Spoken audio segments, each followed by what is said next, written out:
Welcome to Let's Talk to Animals. My name is Shannon Cutts. I am an animal sensitive and intuitive and an animal Reiki master practitioner with animal love languages. This, for those of you who've been following along for more than an episode or two, of course, is Pearl Cutts, my ever-present 23-year-old feathery sidekick.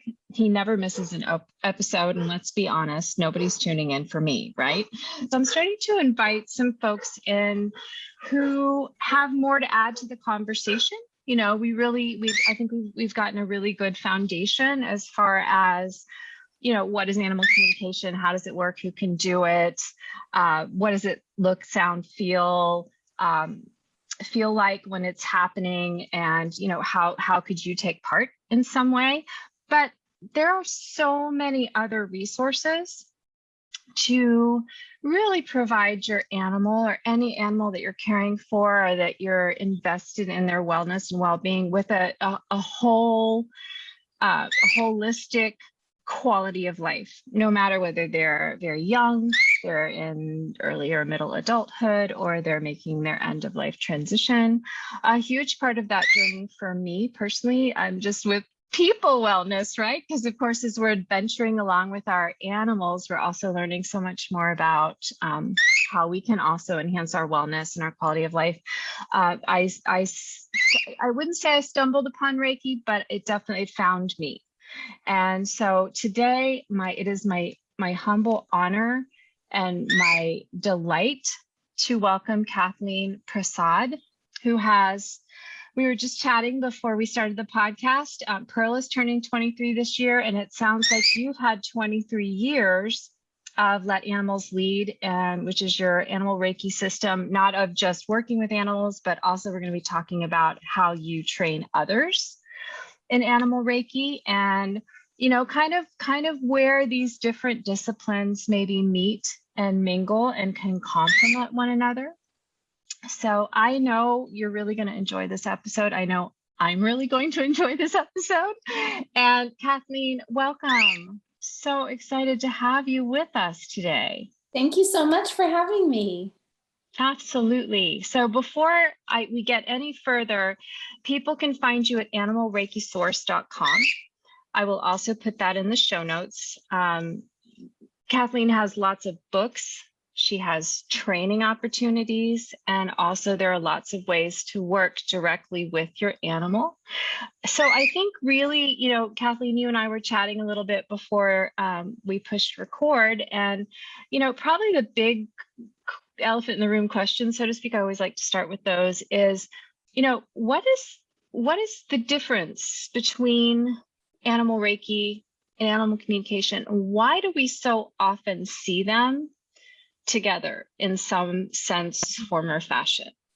Yeah, a really big question. I'll try to really tackle it in like a really clear and concise way.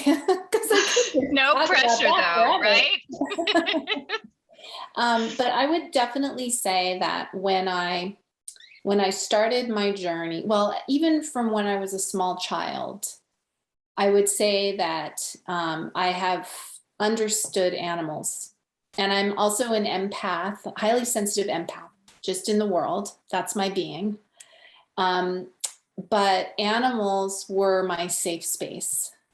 People, not always. The chaoticness of people's emotions was sometimes really hard to bear for me. But animals, their energy was always very calming to my being, to help me to feel safe and grounded. Just throughout my life.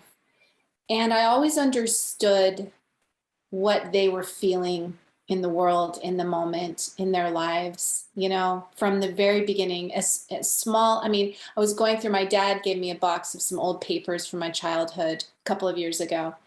And I was going through it, and there was like a little writing thing, like a journal that I had written when I was like 6. And I was remembering when I was 3. And our cat had kittens, and we had adopted them out.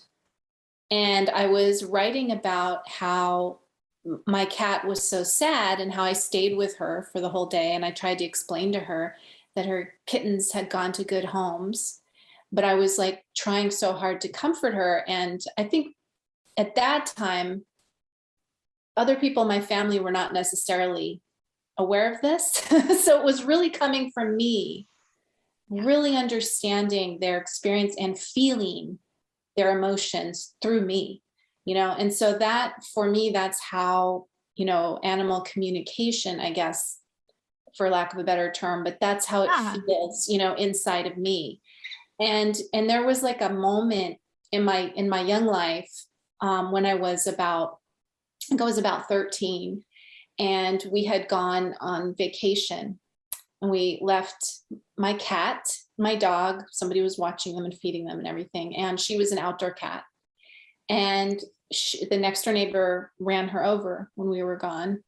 And so she was dead when we came back. And there was a kitten that was really sick. And I don't know, in my neighborhood, there were just a lot of cats having kittens. This was kind of like, my life as a child. It happens, right? And so we came back, I had all of this grief, and then there was this kitten. And so I remember, just the moment I really remember pivotal in my life was holding this kitten in my hands and understanding that it was dying, literally in that moment. There was no time to do anything. And just praying and feeling helpless. And I was praying for the kitten, but I was praying like, how can I know what to do? Like, help me to be able to help. Like, I don't want this helplessness. It was like kind of a big gobbledygook prayer of a little 13-year-old with an open heart, How beautiful. The best kind, I think. Yeah. And I can really look back now and see that everything in my life led me to be an animal Reiki practitioner, teacher, which I am now, creator of the Let Animals Lead method of animal Reiki, devoting my life to this for the last 23 years, starting a nonprofit to help shelter animals with animal Reiki. All of this really was an answer to that prayer. And that's where animal Reiki for me stepped in. So it's like I can understand and know what animals are feeling, but how can I advocate for them when there's nothing else to do? Like, when either they've passed on, they are passing, the vet says there's nothing to be done, you've tried everything, nothing's working, and then you're out of options. Well, guess what? With animal Reiki, you're never out of options. No. And so that kind of empowerment that happens with animal Reiki is so special and so precious. And it's really a game changer to me. And so I feel like the way that I see animal communication, it's like a way of being with animals, understanding what they're going through. Some people have more of a dialogue back and forth. I've never had that really with animals, but just the connectedness of knowing what's going on with them, I think is also animal communication. And but then there's a limit. And so to me, animal Reiki pushes through that into empowerment. And I really see it as, now I understand and know what the animal's going through. And if they need to go to the vet, and if whatever it is that needs to happen, I can do that for them. But learning how to hold space for them with an open heart, being present for them in their difficult moments without fear, because you know that you're creating this comfort and peacefulness in this difficult moment that can really relieve their pain, relieve their suffering. And this is a really important piece of my method of animal Reiki that I've created, and is to see their wholeness, to not focus on what's wrong, but to see the light. Even though there may be a ton of physical, mental, emotional issues they're facing, but that's not who they are. So to remember in the middle of that really tough moment, all is well, and I see you, I see your light. And we can become like a mirror that reflects that perfection back to them. And that can really give the animal a lot of strength and groundedness and peacefulness, and to know everything is okay. And, that's what animals did for me when I was young. So it's kind of like full circle. For me, animal Reiki has helped me to be for animals what animals have always been for me. Of course, it's harder for us humans, because with animals, they just are effortlessly. And for us, we have to take a class, we have to learn a meditation practice, then we have to meditate every day to like undo our old bad habits of, emotional and mental chaos and just dissipated, frantic, chaotic thoughts all the time, right? So we have a lot of work we have to do, but I think animals really appreciate it when we put forth that effort. It feels like, as I embarked on my animal communication journey and then looked at, because actually Reiki came first for me, kind of looked at the intersection. It feels like yet another way that animals are teaching us and opening us up to the full sensory experience of what it means to be a conscious, sentient, alive being beyond the mind and the words and those deep inner knowings that you describe, which is also one of the primary ways that I receive information from animals. It doesn't necessarily look like the kind of exchange of information that we do with one another, where there's a lot of talky, there's a lot of, there's even a lot of nonverbal body language. But as far as that deep sensory, download, if you will, or just awareness or just conscious, that exchange of energy where we really, maybe it's almost like learning another language and discovering one of those wonderful words that has no direct translation. And so it's like, yeah, we can talk all day and we're gonna try, at least for the next 20 minutes or something, we're gonna try to kind of plant some seeds in the conscious mind, because of course, as humans with this big pesky prefrontal cortex, we do have some challenges that our non-human animal companions don't necessarily have to jump through those hoops. And I love how, being this young Kathleen and not necessarily having, the mental barriers or the blocks of someone who comes to it as an adult or later in life. And you're just kind of like looking back and going, yeah, okay, here was this common thread. And you were so open to receive from the animals. That's another huge block that humans have. It's like if we're good at anything, we tend to be good at giving, especially those of us who are called into this kind of interspecies connection and relationship. And when it comes to receiving, it's like, that feels a little harder, a little scarier, a little less concrete for some reason. And I love how, for me thus far, Reiki has felt like it doesn't push through that barrier. It just kind of makes it irrelevant. It brings balance for sure to that self-compassion, compassion for others. And Reiki is really about creating oneness. I mean, Reiki means spiritual energy. So just the word itself is about unification, bringing everything together. And so when you start practicing Reiki, whether it's for humans or animals, you start to realize when I show compassion and do self-healing, this is also allowing me to be there for others. And when I give to others, it fills me up so that I can then, be healed myself. I mean, there's like that understanding of how it relates. But like you said, a lot of us are out of balance in that space. And so, I mean, that's another way that animal Reiki can kind of come in and help you, especially those of us that work with animals, on rescue animals in shelters and sanctuaries. There's a lot of burnout. There's a lot of compassion fatigue. We have to see the worst in humanity through the eyes of the animals we love so much. And so animal Reiki is a way to bring back that balance, bring back the compassion and sort of transcend all that yucky stuff with that universal love that it creates. And so I think it's really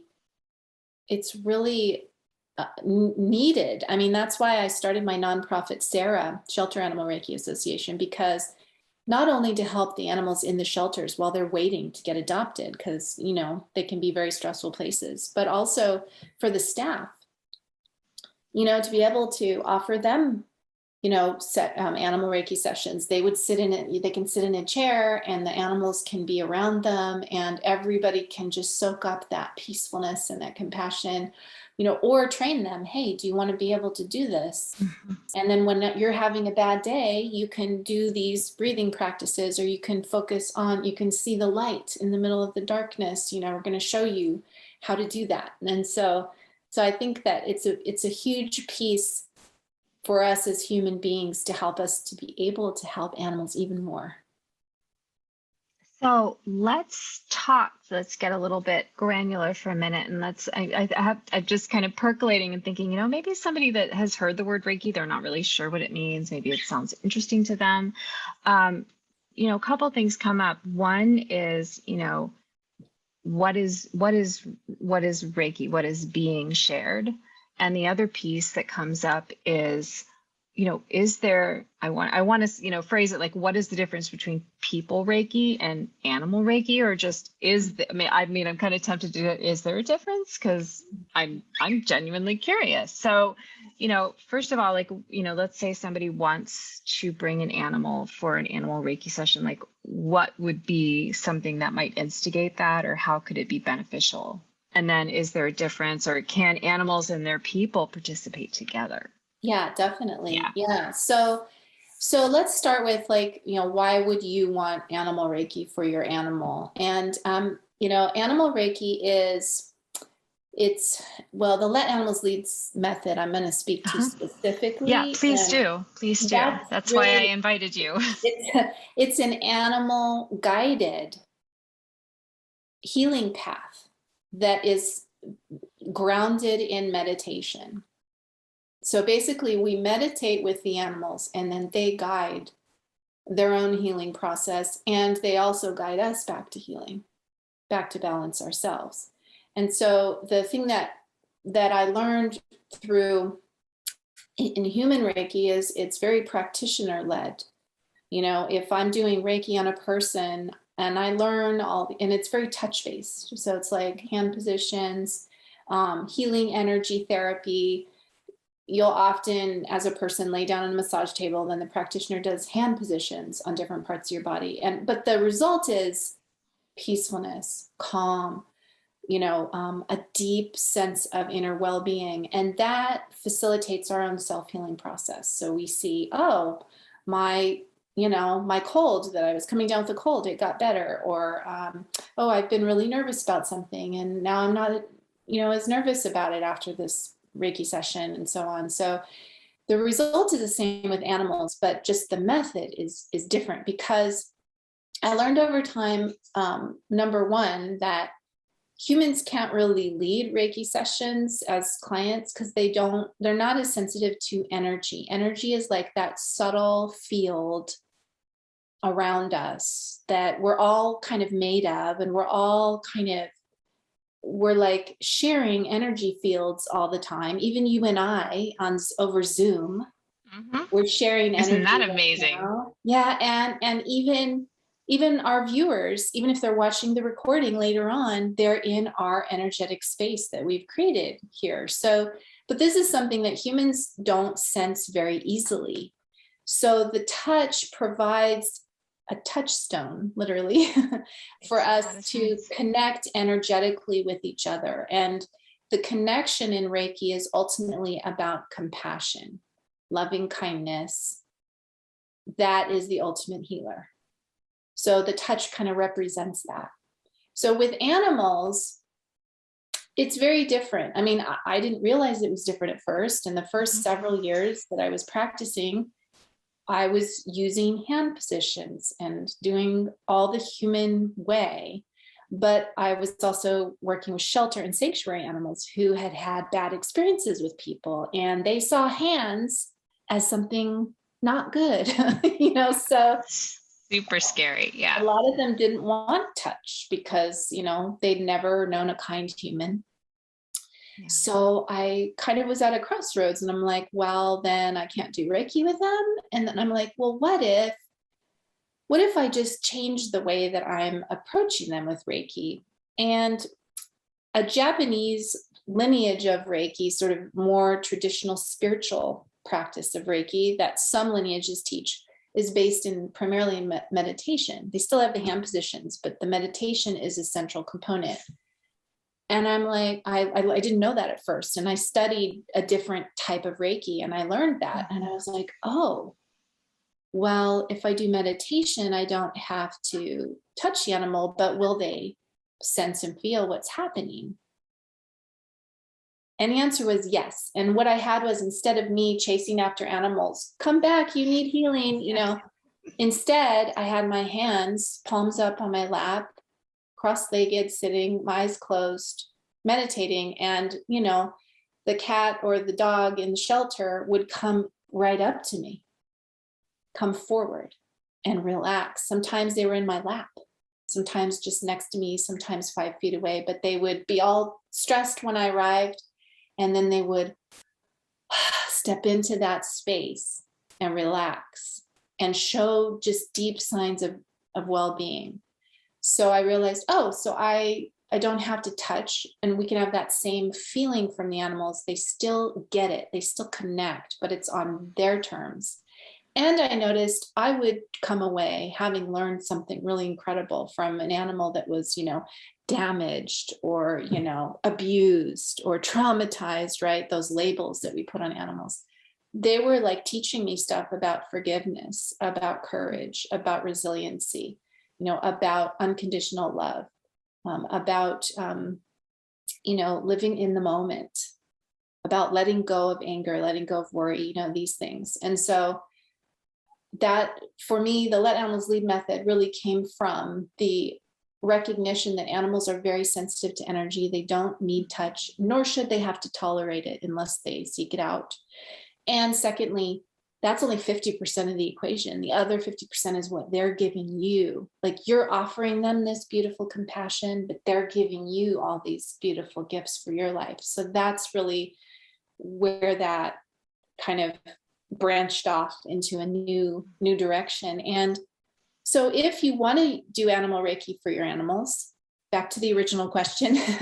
Well, one of them, yeah. It can be anything from physical issues, emotional issues, spiritual issues. To me, that's if an animal is transitioning or dying.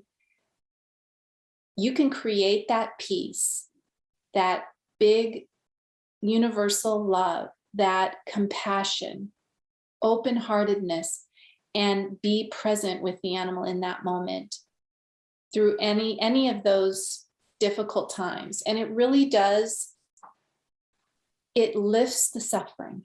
Whatever suffering an animal may be facing on any level, it just lifts it. And that's the power of compassion. So for me, really, animal Reiki, becoming an animal Reiki, a Let Animals Lead animal Reiki practitioner, is about being the best human being that you can be, and really coming into alignment with your soul purpose, which is to help others. And in the case of probably most people watching this podcast, animals, that's like their passion. And so, I want to be my best version of myself so that I can help the animals most. And that's how animal Reiki just pushes us into that really beautifully. So it's an interesting question, of course, with the touch element over the last now almost 2 years. We really have moved almost into more of a touchless society in general. And we have started doing a lot more remotely. So, of course, I know the answer to this question on some level because, I do a lot of work as an animal communicator and a Reiki practitioner remotely. But let's talk about, for somebody, let's say they want to work with you or one of your certified practitioners, and, either they have an animal that's obviously completely intolerant of being, transported even locally, or they're just at a great distance, maybe even around the world somewhere. How does that work? What are the options? Of course, there is the in-person that you just described, especially in the shelters and things like that. But, we're also looking at, is Reiki something that can be done across distance, across time, maybe even across the veil? Is that an option? Absolutely, yes. And it sounds crazy, right? But it does. It does. But if we put it into terms, let's talk in terms of energy, because that's what Reiki means. Literally means spiritual energy. So in the terms of this practice, if we're looking at everything through the eyes, or through our Reiki eyes, or through the eyes of energy, we're all one. We're talking about total non-duality, oneness. Everything is connected. And so the idea of being separated is a human perception, but it is not valid in the terms of the energy field. So we just have to dip down into a deeper sense of being to access all that is. And that would be beyond time, space, distance, everything. One animal versus every animal on earth, all of those things in our human mind, those are really different things. But in energy, we just have to remember, I am the universe. I am the light. And then it's all right there. So somebody, let's say maybe they would like to schedule a session, and they, for someone who's never been to an animal Reiki session, or even, to a person Reiki session, whether there were hand positions or, hovering hands or nothing like that, what could somebody expect? Let's say they just hypothetically schedule with you. I don't think it really matters whether they're in the room, especially with your method being contactless, naturally, and meditative in nature. What could somebody expect for their animal? What would it be like? Treatment. Yeah. So typical treatment would be, so you would be in the space of the animal where they're comfortable. So if it's a dog or a cat, it's probably in their house or in their yard. If it's a horse, it's in their stall or in their pasture with their buddies, or whatever kind of animal you have. We would go visit them where they live and where they're comfortable. And then depending on the animal, we might be, if we're in a pasture with a bunch of horses, then we would be standing either in the pasture with the horses or outside the fence, if that's safer, really depending on, again, the animal's comfort, if they trust people, if I feel safe, all of these things, but we can choose. And then we would, if we were at someone's home, we might sit on the floor in their living room if they have dogs or cats, or in a chair if they have a big dog that likes to jump, so we have a lot of options to sit, stand, even walking with animals in their natural environment. So really just figuring out, where is the animal feel safe, and then how can I be with them in that safety. And then we would go inward with our practice of meditation and just invite the animal to step in to that space. So when we meditate, what happens is our energy shifts. It shifts from the average human their energy's all over the place. They're kind of stressed out and have lots of emotional triggers and things. And the meditation totally shifts us into groundedness, peacefulness, and just radiating this calm and this sense that everything's okay. And sometimes they've been having a lot of treatments, they're having issues, their person's very worried, the vet has been coming over, they've been going to the vet, there's been a lot of things are not okay, in their messaging. And so it's completely shifting into that space that all is well. And that's a very attractive space. It's magnetizing to the animal. It draws them in, but it's their choice. So if I'm doing my meditation, I just invite them in, I set my intention, I do the practice, I'm just going inward. My energy is shifting through that. The animal senses that. So what it looks like if they're connecting is signs of relaxation. So depending on the animal, a horse that's pacing and looking around might start grazing and come closer. You know, a dog that's not feeling well might actually be able to lay down and go to sleep and big sigh. You know, a cat that is terrified of strangers and has never met me before, when I come in the house, they run upstairs under the bed. Well, then halfway through the session, they're sitting in front of me, looking at me. There's trust. So, you know, it really looks different for every animal, but it's overall that feeling of connection, well-being, relaxation, peacefulness. We see a deepening of that. And then, you know, sessions might last 30 to 60 minutes. And within that time, the animal might wake up and go drink water and then come back and settle, and then kind of hear something and go check it out and then come back and settle. So we're just practitioners holding space with an open heart, letting the animal completely dictate what that looks like. We don't force anything. They don't have to be motionless on a massage table like humans, you know. Right. So it's really just being there with them and saying all is well and really holding that space. And it's a very powerful space to help lift them out of whatever discomfort and stress that they're facing in that moment. Yeah. And so, I mean, it just reminds me of my Reiki teacher, my Reiki master that I studied for levels 1, 2, and 3 with. Wow, that's a really cool. Speaking of energy and oneness, I don't know if you can see, there's a really cool kind of like a holographic effect on my screen. Very nice. You know, talking about, you know, the first time she tried to give Reiki to a cat, and, you know, the cat was just like, she's like, you basically have to shut the door and keep the cat in the room. And it's like this, you know, and that would be a beginner's attempt, right? To, you know, okay, now and get them. And here it not only, you know, is your animal free to move about their space and go about their normal activities if that's what feels right, but, you know, it's possible to do it remotely.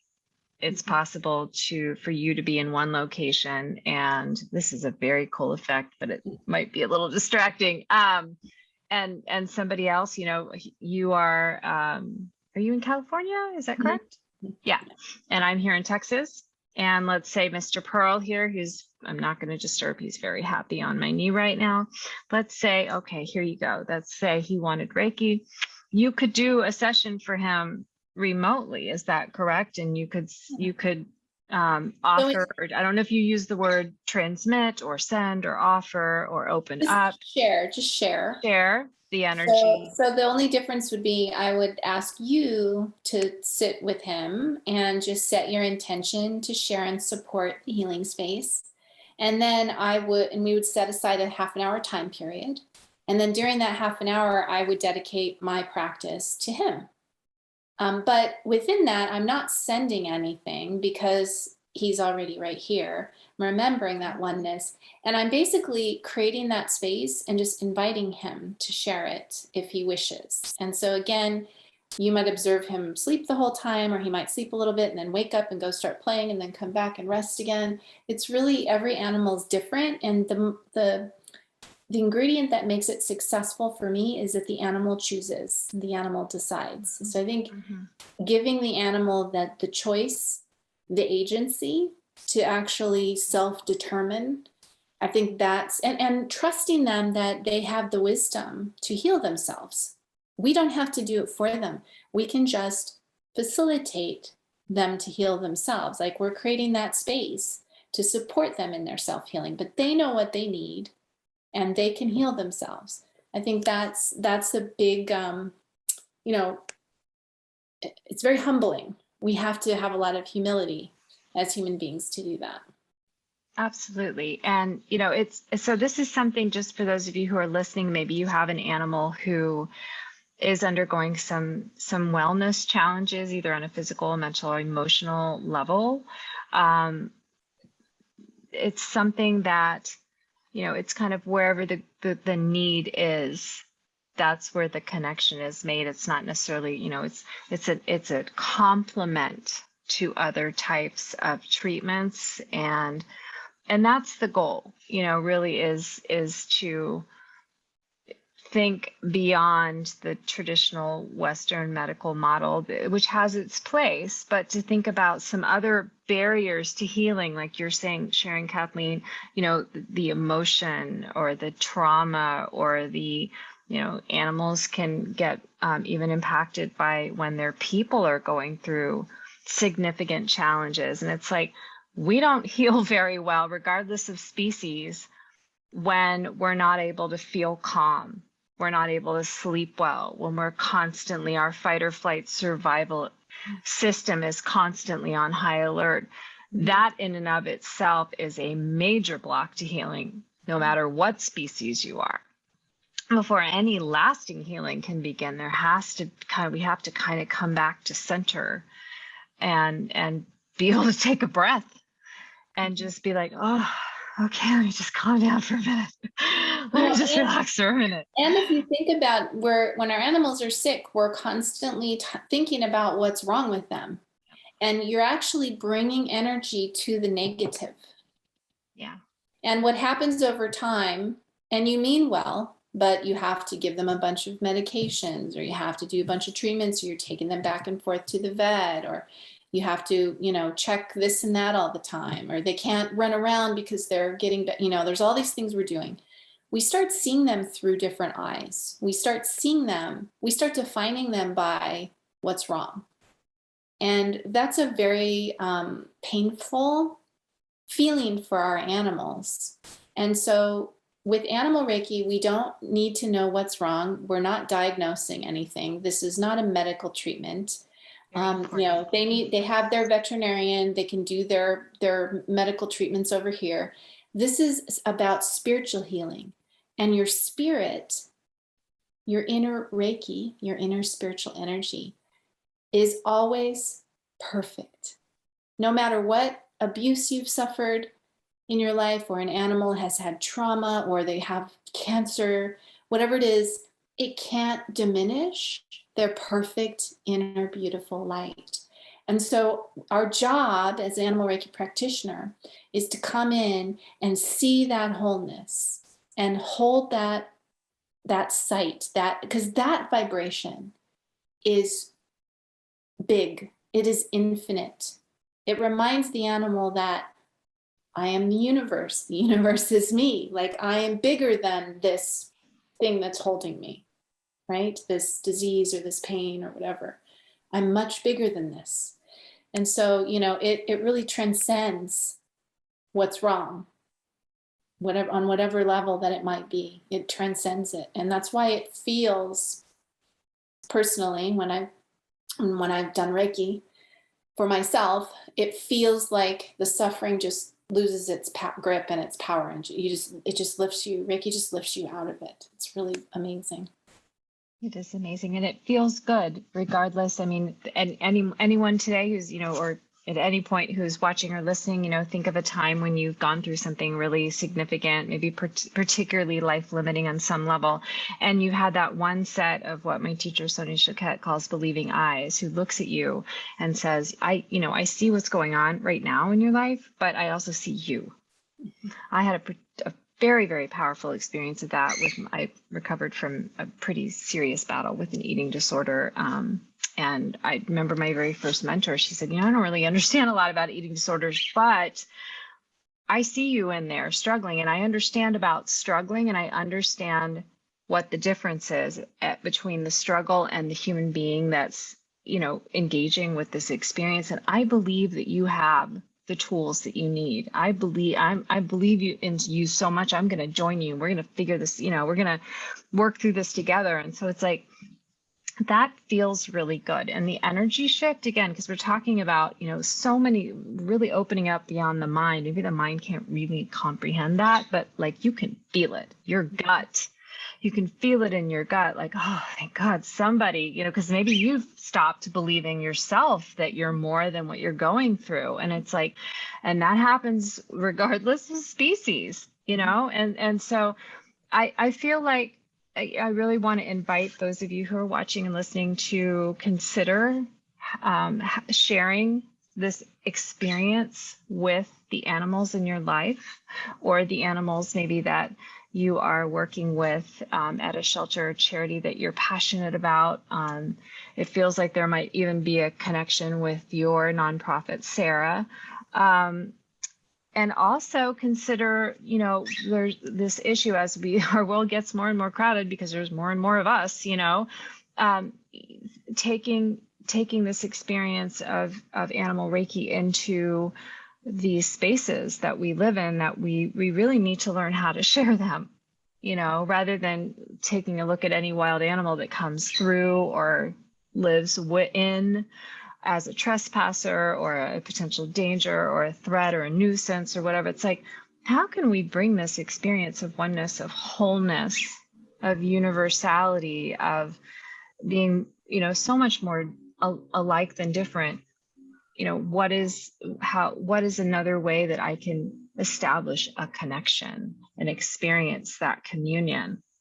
And so that's, I guess, kind of where you've been so generous with your time, and I don't want to keep you much longer, but I do want to share with people how they can connect with you, either maybe to have this experience, maybe they would like to learn how to do it themselves. Is that something that's anyone can do? What is it like? And then also, you mentioned SARA, your charity, and if that's something you'd like to share about, or just want to talk about, the trainings and the services, that's a really important part of this.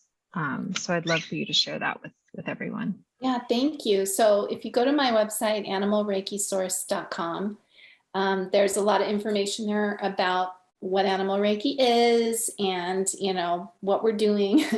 And the focus of Animal Reiki Source really is teaching. My next round of online classes, live online classes, starts in January. Okay. So there's a little bit of planning time. Yeah. Plan ahead. Mm-hmm. And I don't even have dates up yet. I'm going to put those up in November. So, but you can sign up for my newsletter that comes out every week, and then you'll know. And then there's a page called Book a Session there, and I do distant sessions, private distant sessions for people's animals, or people with their animals, because it's sometimes the healing is better when we're together in that space. And so that's, I think, a great place to start. I prefer teaching people, because then after I leave, they can continue on. You know what I mean? It's more empowering for them. But I do distant sessions to support people as well. And then I would recommend my book, Reiki for Dogs. It's really applicable to all animals, but although the stories are really dog-based, but there's a lot of meditations in there that you can try with your animals right now. And just see if you feel drawn to this philosophy, if you enjoy meditating with your animals. And you can kind of know, oh yeah, I really like this. I want to know more. And then my nonprofit, SARA, is shelteranimalreikiassociation.org. And we are a 501c3 here in the United States. So if you want to support us, become a donor, become a supporter, help us to reach more animals in shelters and sanctuaries. We have over 200 members that are working in hundreds of shelters and sanctuaries around the world. We're mostly in the United States. We're also in Canada. We're in several countries in Europe. We even have a center in India. And This is where our volunteers basically go in and start a program in these different shelters and sanctuaries with farm animals, horses, exotic animal rescues, and also dog and cat shelters. Really every species, we have members working with them. And so, if you just want to kind of from a distance just support us in doing that, that would also be very appreciated. Very, yeah, incredible, really, to be able to give this gift to an animal. That it's a great way to support, because we all have different things that we can offer and support. Some of us have time, some of us have finances, some of us have both, some of us have special gifts that we can contribute in other ways. And so I love that there's always something we can do if we want to help further the cause of coexistence and interspecies harmony and friendship, right, Pearl? Right, Pearl. And I do want to encourage you, if you've never experienced Reiki, that is the great place to start, because as much as we're talking about it today, and as much as we're doing, our darndest to describe the outcome and the experiences, it's something different to feel it for yourself, and especially to feel it with your animal, because it does bring you closer. There's something very opening. You can tell I don't tend to normally be at a loss for words. I'm like, oh, where's the right word for this? Because if you've been looking for another way to feel close with your animal, especially if you're working with an animal that does have some trauma, or maybe is not as traditionally social as you're used to, this is a great way to build trust. And so if you're thinking about it, if you're interested in it, that is definitely where I would recommend, because that's where I started, right? So I can definitely say I've been there, done that. And it is an experience that you just have to feel it. It really helps to just give yourself the gift of feeling, and think about what we're talking about, It's bigger than words. It's bigger than words. But even if we were to confine ourselves to words, more relaxed, more grounded, more calm, you're going to get good sleep. If you're anything like me, after a Reiki session, you're going to get really good sleep. So just think about that. Definitely, I'm so grateful for your donation of time today, Kathleen. And I've so enjoyed your backdrop during the whole, for those of you who are watching the YouTube and you see this gorgeous elephant and this sky blue background, it's just stunning. And it really kind of evokes a little bit of that feeling, sort of like the holograph that I keep, it's not that I want to get away from it, but I'm just kind of like, people are going to get so zenned out. It's kind of like, forget what they're watching. But Kathleen, thank you so much for being with us today. Animal Reiki Source and SARA.org. Is that correct? SARA.org. Shelter Animal Reiki Association.org. Shelter Animal Reiki Association.org. And I will put that in the show notes as well. And it has been a delight and an honor to talk with you today. Thank you so much. It's been so fun. Thank you so much for having me. Oh, you're welcome. You're welcome. Okay. Bye for now. Bye.